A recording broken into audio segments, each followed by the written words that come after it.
Hi, Brian from The Hive here again, and today I'd like to talk to you about a currency. Now, often when we talk about currency, we talk about the transfer of money and so on. But the currency that I want to talk about today is trust, and how trust is such an important part of your business. It's important for you working with your team, but it's also important for you working with your referral and distribution sources, and thirdly with your patients as well.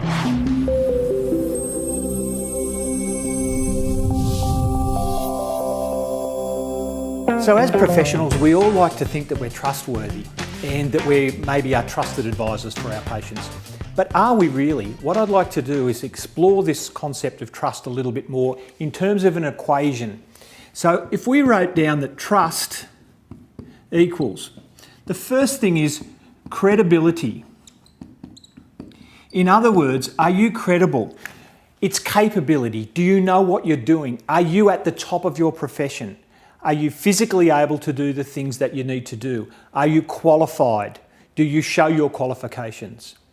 Secondly is the idea of reliability. And here's one that often gets us into trouble.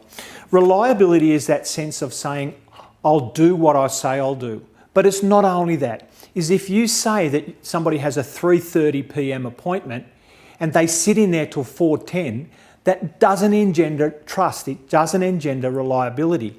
If you say you're going to send some paperwork to a referral source or a GP and you don't do that, trust is diminished. Really important part for our business. The third is intimacy, and that is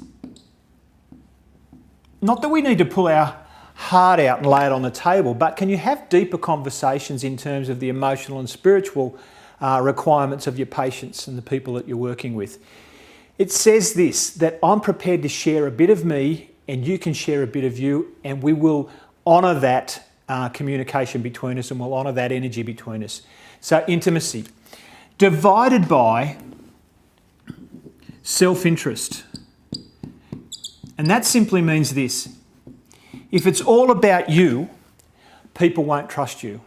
So our job is to be able to look at the interests of others when we do things and consequently create that more of a sense of trust. If I'm in a referral situation where all I want is patient after patient after patient sent to me, but I give nothing back. So sometimes you can't refer back to a GP, but you can educate the GP on the things that you do, and you can follow up and send back a report on the work that you've done with the patient that they've sent you. So when I want you to think about your trustworthiness as a business owner, I want you to think about this. Do you know what you're doing and are you good at it? Do you do things with a sense of repeatable excellence time after time after time? Can you talk about the issues that need to be talked about? Sometimes we say it as discuss the undiscussables. And last thing is, can you keep a reasonable level of self-interest?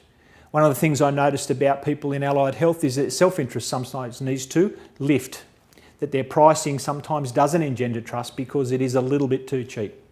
Hope that's been useful to you, and I want you to be able to look at your business now and go, which of these needs to lift or be reduced so I can create greater trust.